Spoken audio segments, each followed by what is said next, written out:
Welcome. I am so excited to be back with you today. Thank you so much for those of you who listened to my first episode and gave it a review.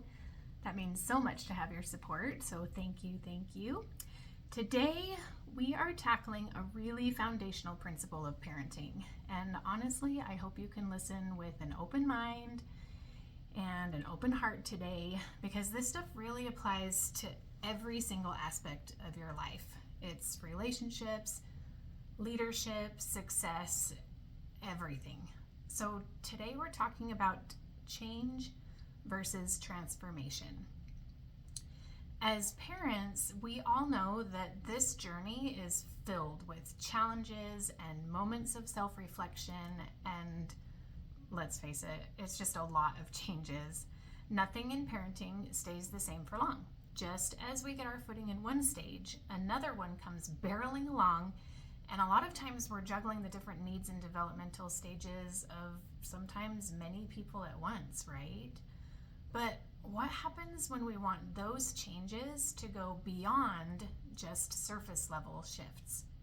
How do we move from simply changing our behavior, like the day-to-day survival stuff, our reactions and routines, to truly transforming our parenting mindset and approach? In this episode, we're going to explore those key differences between change and transformation, why change just isn't enough, and why transformation is essential if you want to alter the patterns, the status quo, the actual fabric of your family, and most importantly, your emotional landscape. So let's get into it. Let's start by defining what we mean by change and transformation in the context of parenting. Change, in its simplest form, is about doing something differently. It can be as small as changing the way you handle bedtime or using a different approach when your child is having a meltdown. We get these ideas in our heads of how things can be done maybe better, right? This is the goal-oriented part of our brains that focuses on skill building and innovation, and this idea that if X isn't working, then I can just do Y and the problem will be solved. This is what we find at the end of the day when we finally get the kids to sleep and we're scrolling through TikTok, or when we're hiding in the bathroom Googling, how do I get my kids to listen when I scream outside the door? The internet is full of quick fix changes that will make your life easier, your house cleaner, your kids more compliant. You know what I'm talking about, right? These are changes that can make a big difference in the moment, but often they don't really go much deeper than that. And honestly, if I'm being fully accountable for my actions as a mom when my kids were younger, these changes were almost never sustainable because the goal was always centered in control. Either control of my own perceived weaknesses and failures, like I will wake up and exercise, or I will not yell today, or I would be trying to control my kids' behaviors and their actions. They will sit quietly through church, or they will not talk back to me.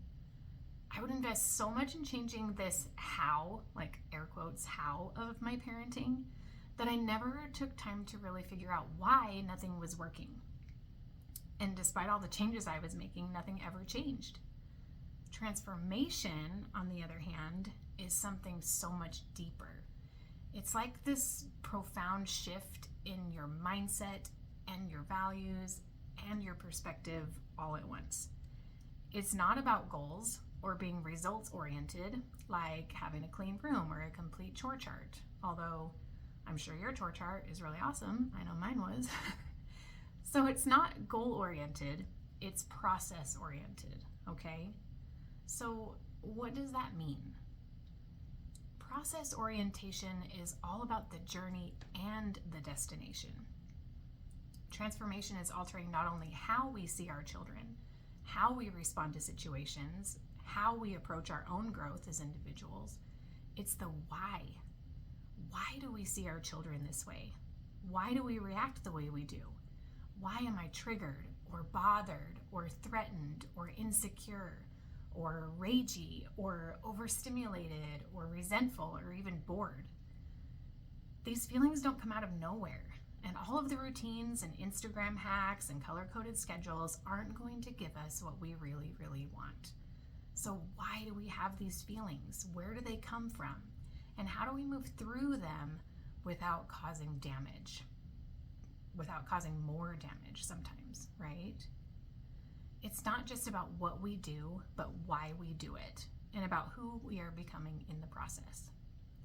When we look at parenting, transformation means that our entire way of interacting with our children shifts. It goes beyond changing our reactions. It's about rethinking our approach to discipline and connection and communication at our most core level. So now that we have some definitions out of the way, why is this so important in our parenting? Well, let's talk about the cycle of goal-oriented change. Let's look at an example. If you have a goal in mind of your child keeping their room clean, you might come up with a new idea of how to get them to do that. My guess is that it's going to have some kind of a reward attached to it. If you keep it clean for a week, I'll take you to get ice cream. There's also going to be some kind of a punishment, right? Not only will they miss out on ice cream, but maybe they'll be grounded or have their toys taken away. At first, this might actually be working. You help them get things cleaned up so they have a fresh start, and Monday and Tuesday are looking pretty good.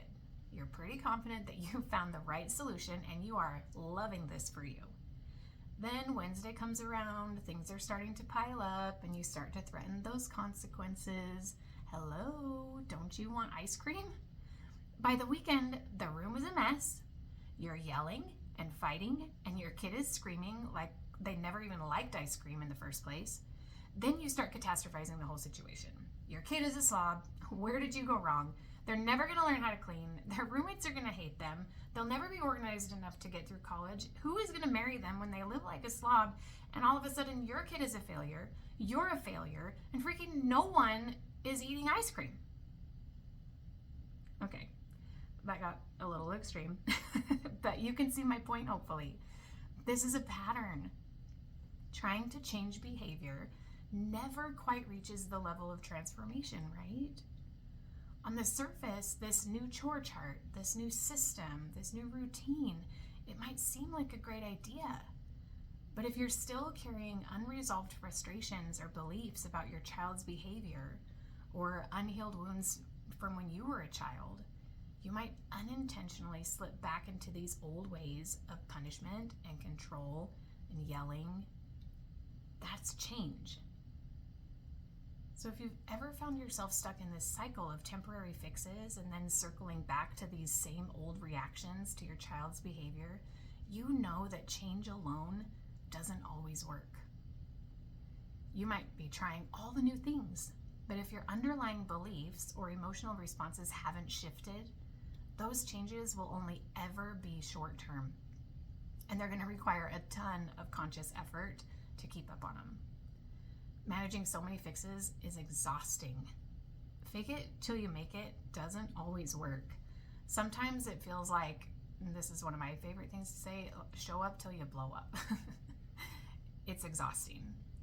So anyway, when you start to experience this real transformation as a parent, you start to approach your child's behavior with a deeper understanding of their needs and your needs and the emotional connections that are happening between the two of you. This shift in mindset is what allows you to create long-lasting and meaningful change. Transformation is really just that. It's sustainable change, because it's not just about changing the what, but transforming the why behind our actions. So going back to the example of the clean room, you start to ask the deeper questions to try and understand the real problem before you chase after the solutions. Why is my child struggling with keeping their room clean?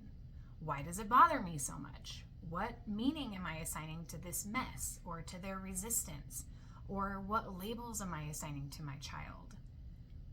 If we can look inside our own minds and experiences, we might just start to uncover some past associations or underlying insecurities, or maybe even some wounds that connect to this problem that now we're trying to solve. So the question now is, how do we begin this process of transformation as parents? How do we train our minds to move out of goal-oriented change and into process-oriented transformative parenting to help you with this, I want to offer you a 5-step framework that can set you on this path. So we're going to go through this framework together. Step number 1, self-awareness. Transformation begins with understanding yourself. I want you to take just a moment and reflect on your parenting. Okay, you can do this now. You can honestly do this often. Ask yourself the hard questions. How do you parent? Are you just doing what your parents did? Are you trying to fit a certain mold or an ideal of what you think a good mom or dad is supposed to be? Why do you do what you do? What past experiences or beliefs about parenting are influencing the way that you're acting today? Are there patterns that you find yourself repeating? What are your triggers? The more aware you are of your own emotions and reactions, the more space that you can create for this transformation to happen. So that's step number 1. Step number 2, shift your mindset. It is so easy to fall into the trap of trying to control or change your children. But guys, true transformation in parenting begins with seeing your child as a whole person. A whole person. Someone with their own needs and their own thoughts and their own feelings. That's not something that you grow into. You don't grow into being a human. We're born this way, you guys, and our kids have all of the same needs and thoughts and feelings that you do. They just don't know how to communicate them all the time. So try to shift from fixing their behavior to really understanding the deeper emotional stuff that's going on beneath their actions.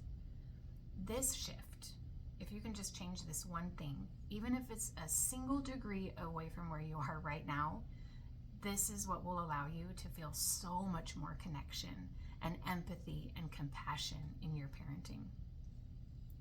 So I want to go back to the clean room scenario for just a second with this one. This example is easy for me to go to because it's something that we struggled with my daughter for a long, long time. To offer some context, I was raised in a home where cleanliness was highly valued and prioritized. So there are a lot of consequences attached to having a clean room. And more than once, my stuff was taken out in garbage bags. It was the 80s. I think that happened a lot back then. But the message that I internalized was that if I was going to have worth and value, being clean was a necessary qualification. So as an adult raising my own kids, I had a hard time separating that internal belief system from what was actually right for my daughter and the way that she needed to be parented and motivated and nurtured in her own learning, right? It wasn't until she was a teenager that I finally learned enough about brain development and motivation and emotional intelligence that I finally understood that her messy room was actually a symptom of her freeze response. She was dealing with so much stuff that I hadn't taken the time to notice because I was so focused on her laundry. So I learned, we implemented some new things, and we worked together to clear her mind and heal her hurts and really connect and strengthen our relationship.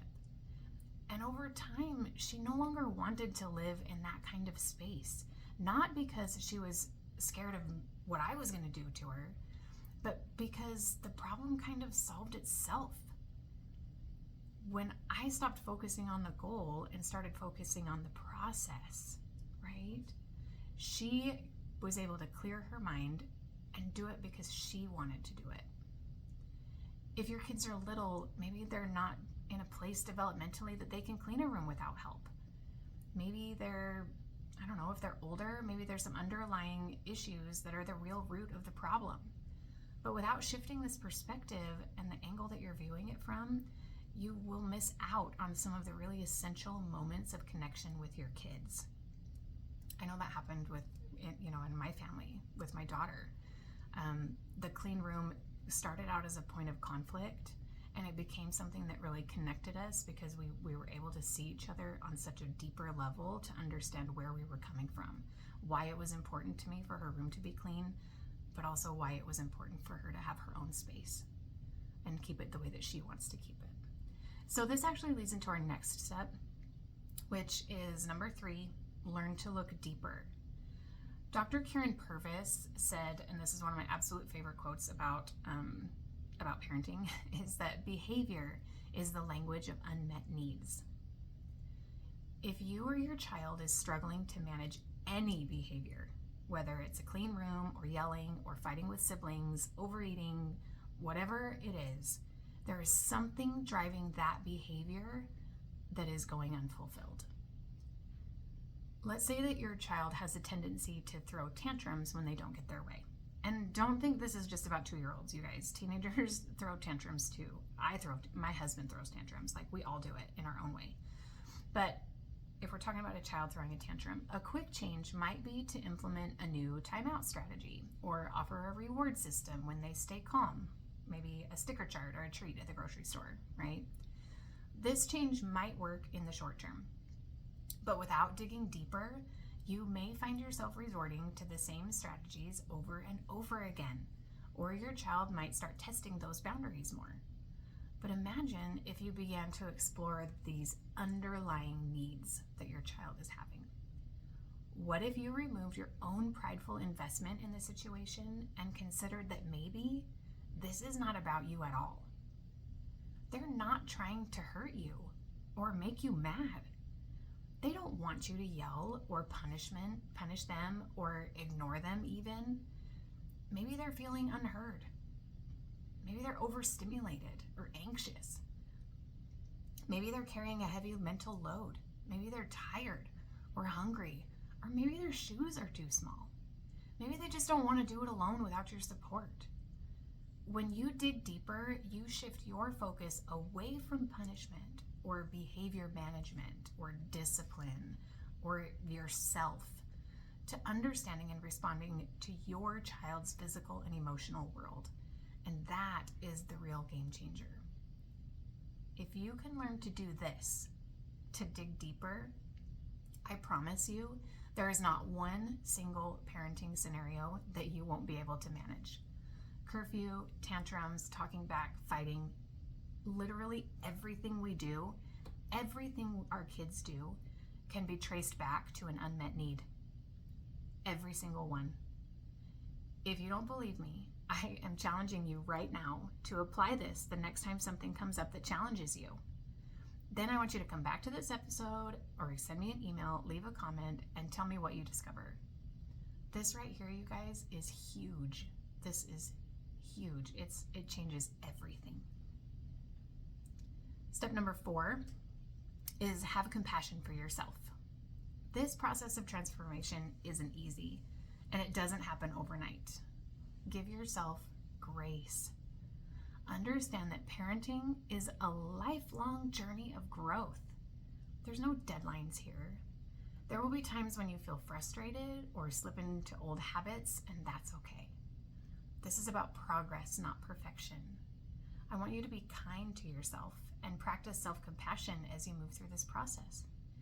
In my coaching certification, this was referred to as a pace of permission. Oh, I love that so much. A pace of permission. So give yourself this permission to go slow, to sit with yourself through the tough feelings and the realizations that change everything. This is hard work, but I want you to love yourself for trying, okay? Step number 5 is patience and consistency. Change can feel quick, but transformation requires patience and consistency. It's not about trying something new for a week and expecting to see everything fall into place. Transformation happens in the small, everyday moments when you show up with intention, awareness, and love, even on the hardest days. Sometimes it's hard to see how far you've come, but keep going. I promise that it's worth it. Okay, I've given you a lot today. So to recap, change is often necessary but temporary, and transformation is the key to long-lasting and meaningful shifts in your parenting. Almost every time I talk to a new client as a parent coach or a life coach, what they want is change, but what they need is transformation. That's what they'll come to me for. They'll want all of these answers. They want to fix their kids. They want their kids to stop doing this or stop doing that. That's change. But what they need and what they leave with is transformation. And that is why this framework is so important. Self-awareness, shifting mindset, digging deeper, self-compassion, patience, and consistency. If we can learn to do that, even when it's uncomfortable, we can move beyond these temporary fixes and begin to experience a deeper and more connected way of parenting.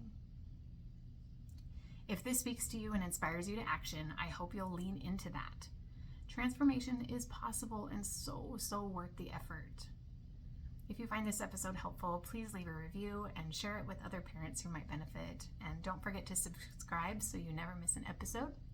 I hope you enjoyed this. I hope you'll join me again next week as we explore the art and science of parenting and put your parenting to the test. Take care.